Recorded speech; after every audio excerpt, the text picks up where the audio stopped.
तर मित्रांनो, आमचा झाला पचका. रात्री 1 वाजता आम्ही गेलो होतो विष्णुदास भावे नाट्यगृहामध्ये. तर काय झालं मी दुधापात. तुम्हाला सुरुवातीपासून सांगतो. तो झोपलो होतो, तर भास्कन उठलो आणि भावाला म्हटलं, "उठ भावा, जाऊया काहीतरी तुला दाखवतो." तर तो अर्धा झोपेत होता. मला मनात शिव्या घातल्या, बोलला, "बघ कसं मारत आहे." मग घरच्यांना ओलांडत, ओलांडत गुपचूप उघडलं जरा घरचा दरवाजाचं दार. खरं सांगतो मित्रांनो, रात्रीचे 12:15 वाजले होते. आमच्या झोपेचे 3:13 वाजले होते. रापरूप, रापरूप, रापरूप, रापरूप उतरलो. झापझूप, झापझूप, झापझूप, झापझूप उतरलो. नंतर लक्षात चावी. आलं जायला चावीच विसरलो.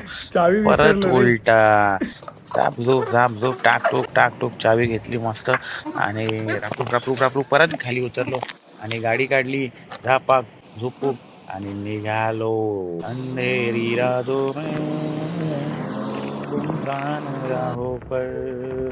मग दिसलं मला जरा विसाव्याची जागा, पण मित्रांनो नाही. मी फक्त हेल्मेट काढायला थांबवली होती गाडी, कारण हेल्मेट नेहमी घातलं पाहिजे आणि परत निघालो आणि बघतो तर काय, तिथे पोहोचल्यावर आमचा पचका झालेला.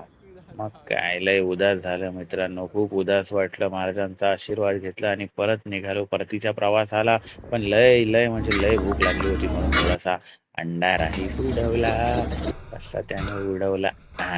मग जरा एक मारली, एक हाफ फ्राय पलटी त्याच्यावर आणि रापरूप, रापरूप खाऊन परत घरी उदास होऊन निघालो. पण मित्रांनो, गोष्ट इथे संपत नाही, कारण मी अजून थांबलेलो नाही. पुन्हा दुसऱ्या दिवशी परत निघालो दुसऱ्या भावाला सोबत घेऊन आणि शेवटी तिथे पोचलो मित्रांनो. डोळ्यात पाणी आणि पाण्यात डोळे आले होते.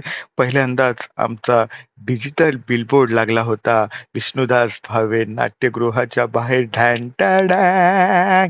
लय आनंद, लय आनंद, आता लय तिकडे आता आनंद झाला होता मित्रांनो. थोड्या वेळासाठी वाटलं की चला आपणच या नवी मुंबईचा शार्के आहे. सारख्या-सारखंच काम करून खूप मोठं व्हायचंय मित्रांनो. डोळे भरून पाहिलं, भरून, भरून पाहिलं, अभिमानानं पाहिलं, स्वाभिमानानं पाहिलं. शेवटी एकच सांगतो मित्रांनो, तुम्ही पण मेहनत करा. तुमचे पण बिलबोर्ड लागतील आणि मी एक गोष्ट इथे मॅनिफेस्ट करतो, की आमचा बिलबोर्ड लवकरच टाईम्स स्क्वेअरला लागेल. तोपर्यंत एकच सांगतो, की नाद केला, पण वाया नाही गेला. बाय-बाय.